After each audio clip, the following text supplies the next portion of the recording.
Nous sommes porteurs d'un message de leurs excellences, le colonel Assimi Goïta, président de la transition, chef de l'État du Mali, et du capitaine Ibrahim Traoré, président de la transition, chef de l'État du Burkina Faso. Message destiné au président du Conseil national pour la sauvegarde de la patrie, le général Tchani, ainsi qu'à l'ensemble du peuple frère du Niger, que nous remercions tous pour cet accueil très chaleureux et très convivial.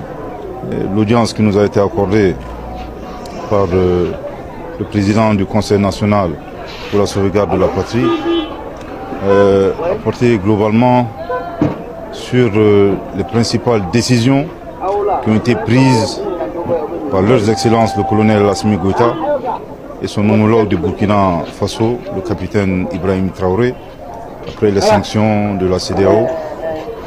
Décision mentionnée dans le communiqué conjoint du 31 juillet 2023, notamment la solidarité très forte à l'endroit du peuple nigérien, avec lequel nous partageons à la fois l'histoire et la géographie.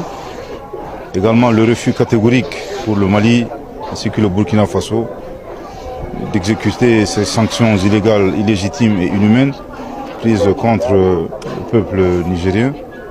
Et enfin, le plus important, c'est réitérer la participation active, effective et pleine du Mali et du Burkina Faso aux opérations de légitime défense en cas d'agression de la CEDEAO contre le Niger.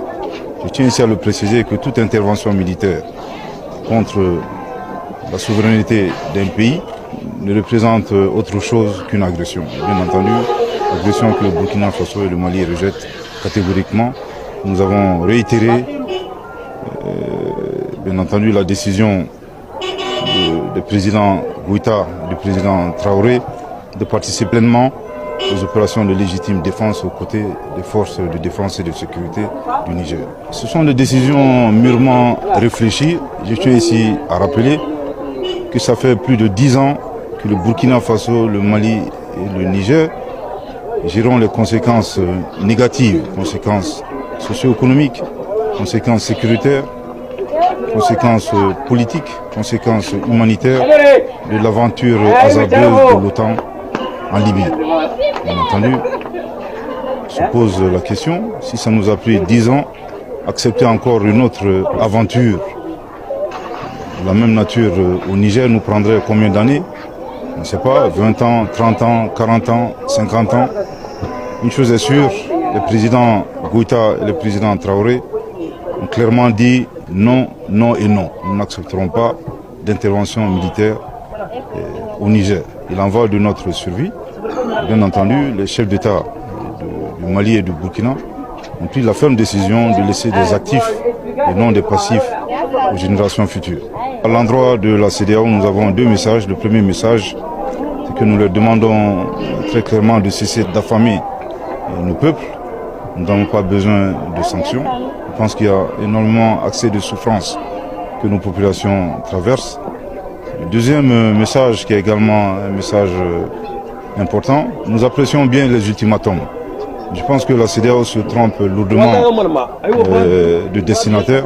Il faudra adresser ces ultimatums aux groupes terroristes. Et ça fait 10 ans que nous attendons cela. Je pense que nous serons très heureux pour une fois que ces ultimatums soient adressés aux groupes terroristes. Ensuite, à l'endroit du peuple frère du Niger, ce sont des moments difficiles. Le Mali et le Burkina Faso ont traversé des épreuves